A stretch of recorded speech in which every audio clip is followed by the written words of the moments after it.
La economía mexicana ha enfrentado varios episodios de inflación y devaluación del peso, especialmente en momentos de crisis financiera.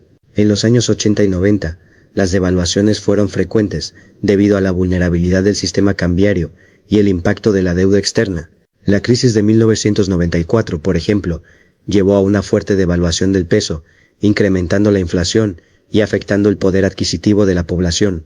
Las políticas de austeridad y ajuste estructural promovidas por el Fondo Monetario Internacional (FMI) y el Banco Mundial buscaron estabilizar la economía y restaurar la confianza de los inversionistas. Estas medidas incluyeron privatizaciones, apertura comercial y reducción del papel del Estado en la economía. Aunque ayudaron a controlar la inflación y fortalecer las finanzas públicas, también provocaron mayor desigualdad y afectaron sectores clave como salud y educación.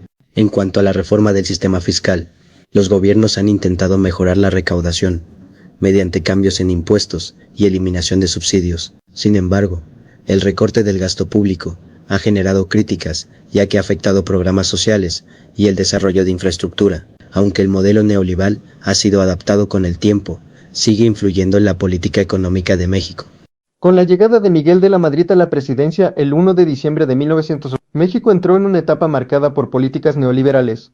Esto fue en respuesta a la crisis económica heredada del sexenio anterior, el de José López Portillo, quien había nacionalizado la banca. Ante ese escenario, de la Madrid implementó una serie de reformas con el objetivo de estabilizar la economía.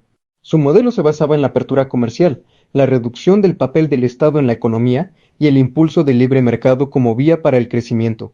Una de las principales herramientas fue el Plan Nacional de Desarrollo, que buscaba controlar la inflación, frenar la devaluación y recuperar la estabilidad económica. Para lograrlo se limitaron los créditos, se incrementaron las tasas de interés y se redujo el gasto público mediante recortes al presupuesto gubernamental. También se devaluó el peso para fomentar las exportaciones y mejorar la balanza comercial.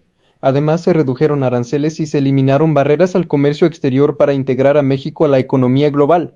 Otro paso importante fue la renegociación de la deuda externa con organismos financieros internacionales. Dentro de estas reformas neoliberales, una de las más relevantes fue la privatización de empresas paraestatales.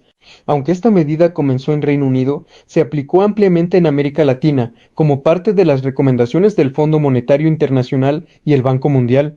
En términos simples, privatizar significaba vender empresas del Estado a empresarios privados.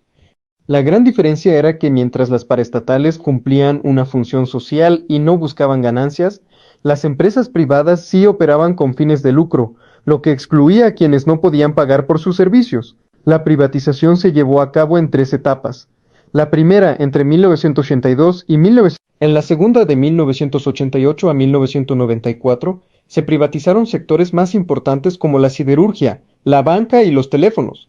Finalmente, entre 1995 y el año 2000, se intensificó el proceso con la venta de los ferrocarriles y las telecomunicaciones satelitales. Para darnos una idea del alcance, en 1982 existían 1,155 empresas paraestatales. Para 1994 solo quedaban 219. Estas reformas respondían al desgaste del modelo del Estado benefactor, marcado por un alto endeudamiento, bajo crecimiento económico y alta inflación.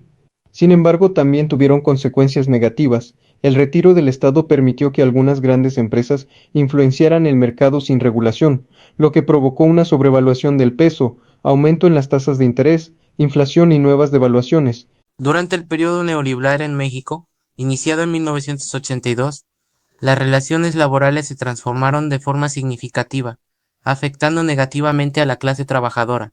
El salario mínimo permaneció congelado o con aumentos simbólicos, lo que, junto con la depreciación del trabajo, provocó una precarización general del empleo. Se introdujeron nuevas formas de contratación como la subcontratación y el empleo temporal, lo que flexibilizó el mercado laboral, pero redujo la estabilidad y los derechos de los trabajadores. En respuesta, la Ley Federal del Trabajo incorporó el concepto de trabajo digno, aunque en la práctica no se garantizó. Durante el gobierno de Miguel de la Madrid, se impulsó una renovación moral ante la corrupción previa, acompañada de reformas legales y constitucionales.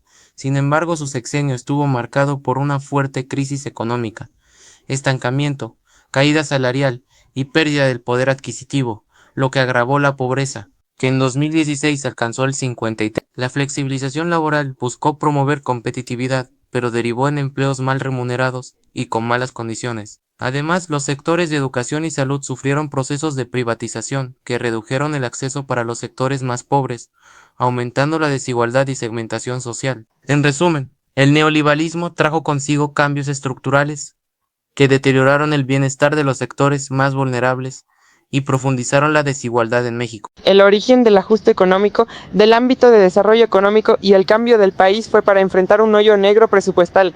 Este había sido por la expansión empresarial paraestatal entre 1900. Echeverría, al llegar al poder, hubieron 272 entidades para 1982, habían 150 sin contar con las acumuladas de la nacionalización bancaria de 1080. Esta dinámica terminó en un déficit fiscal insostenible donde la tasa de interés de Estados Unidos pasó de 4.079.000, el crudo bajó de manera muy brusca y la deuda externa mexicana de 7.000 MDP pasó a 80.000 MDP. Tras la devaluación del peso en 1982, el país entró en el círculo de devaluación-inflación y López Portillo, a pesar del desenfrenado acto de contener el gasto de empresas paraestatales, no logró nada, pues el déficit primario ese año fue de 15,9 puntos PIB